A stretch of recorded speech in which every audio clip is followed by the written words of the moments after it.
This is Jamie from CapsuleComputers.com, and here we are today with another review.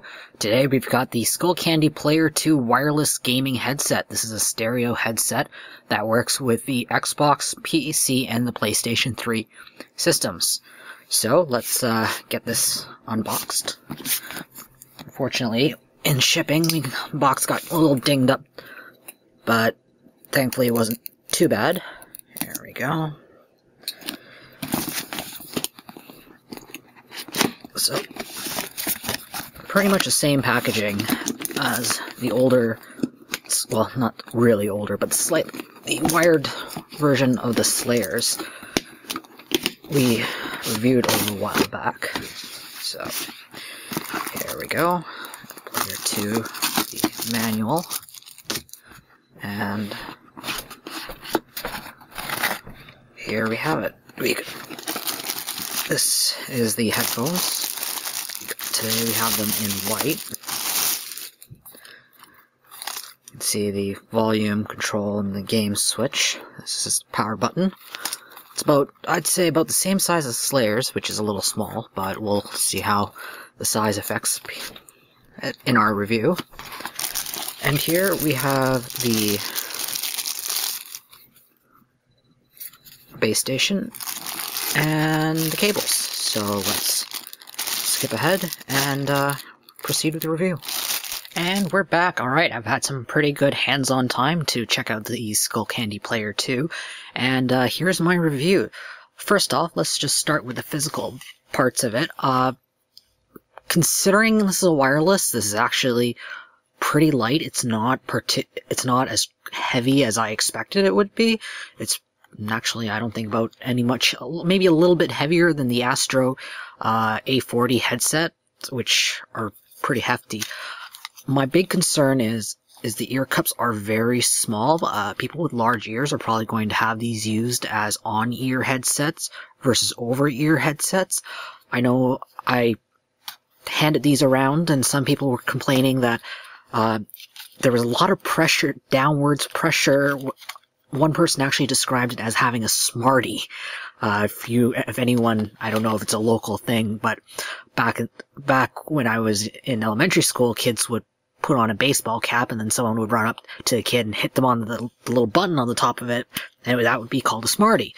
Well, I did have one person who said sometimes wearing this is the same feeling, but I actually personally, I wore these for easily 6-7 hours in a row, just to get a feel of it, and it wasn't that bad for me.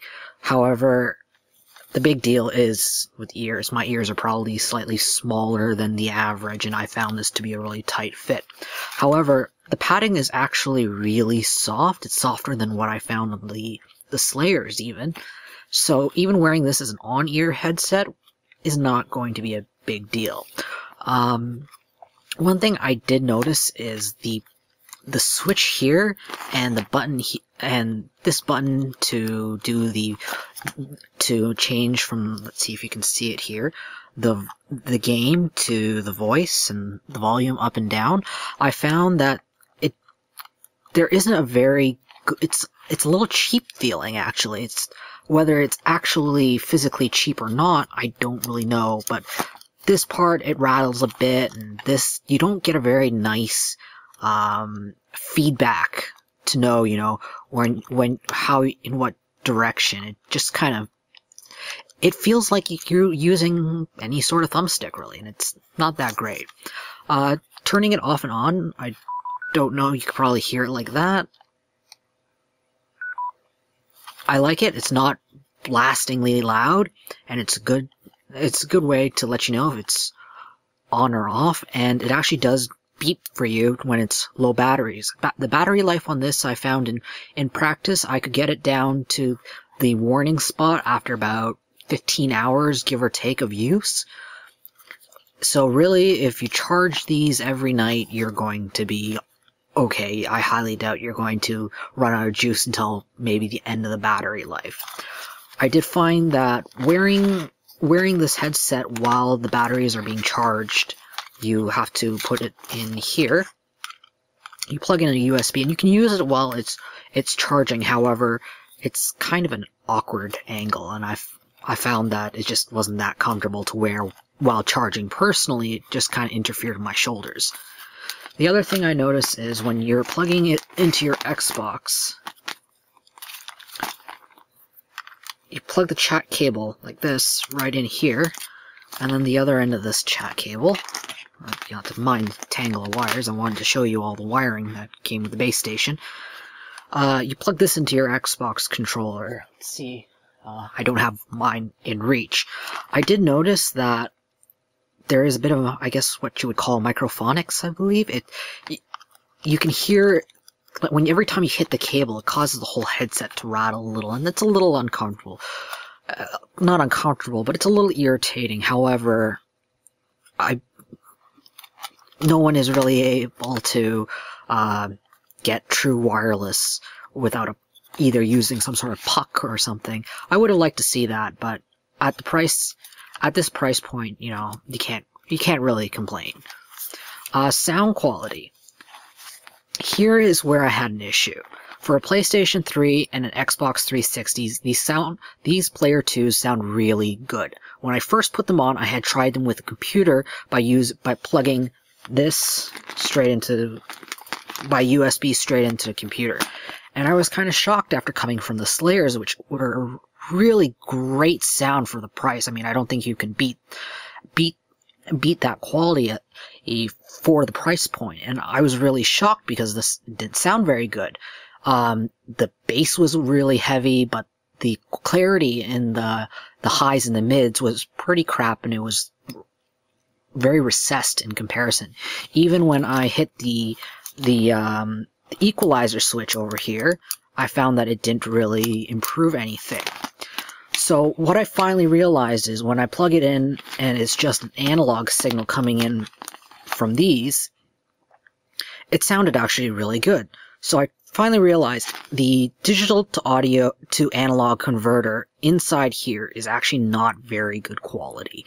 I would say it's fine for using voice chat, but if you're using this strictly as a PC headset, you're going to need to have some sort of, you're better off getting some extra cables and just turning a 3.5mm plug into some RCA outs to have this pick it up, and use the USB strictly for voice chat. Then that way you can actually use the control between voice and game and balance it out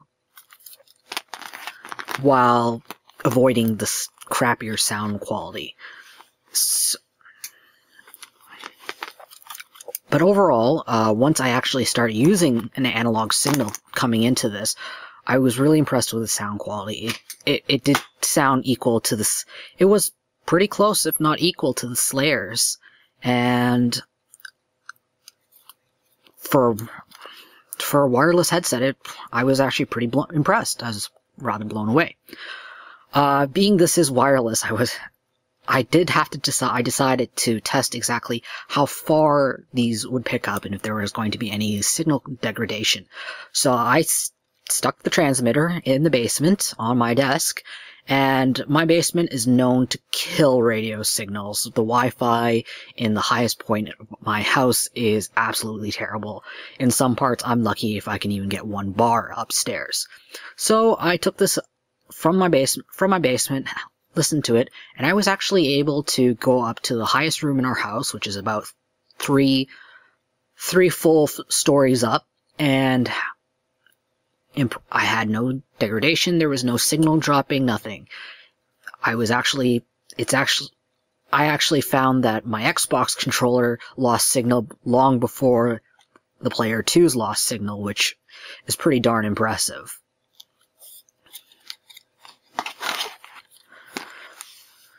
So, overall, things I like about this headset: the signal quality is good, the sound quality is very good, and it's incredibly light. Things I don't like about this headset: sometimes there's just not very good feedback here about when it's going up and down. This equalizer setting is good, but it's a little rattly at times. And the digital signal to analog signal in this is absolute garbage. I mean, it's not the worst thing I've ever heard, but it really does make this headphone sound like a $30, $40 headphone, and it's an absolute disservice to this headphone. So at the very least, you probably will want to spend probably about $5-10 on a conversion cable. You can probably get it on Monoprice or Deal Extreme to get the analog signal from your computer to your headset. Other than that, for $129, these are actually a pretty good deal for the quality. As long as you understand that if you're going to be a PC user, you're going to have to spend a little more to get the best performance of these headphones. If you're an Xbox 360 or PlayStation 3 user, you don't have to worry. As long as you plug this into your Xbox or your PlayStation 3, you're going to be fine. These are a great set of headphones. So overall, I give these an 8.5 capsules out of 10. And I just wanted to do a quick demonstration of the PLYR2's microphone. As you can see, if you have the boom mic up like this, then the mic is completely muted. You won't be able to use it. Then you will simply need to pull the boom mic down, and it is ready like this, and it is ready to start recording, picking up some audio. I've only just did a little bit of amplification on this just to even out the volume, just so you can have a test of the PLYR's microphone.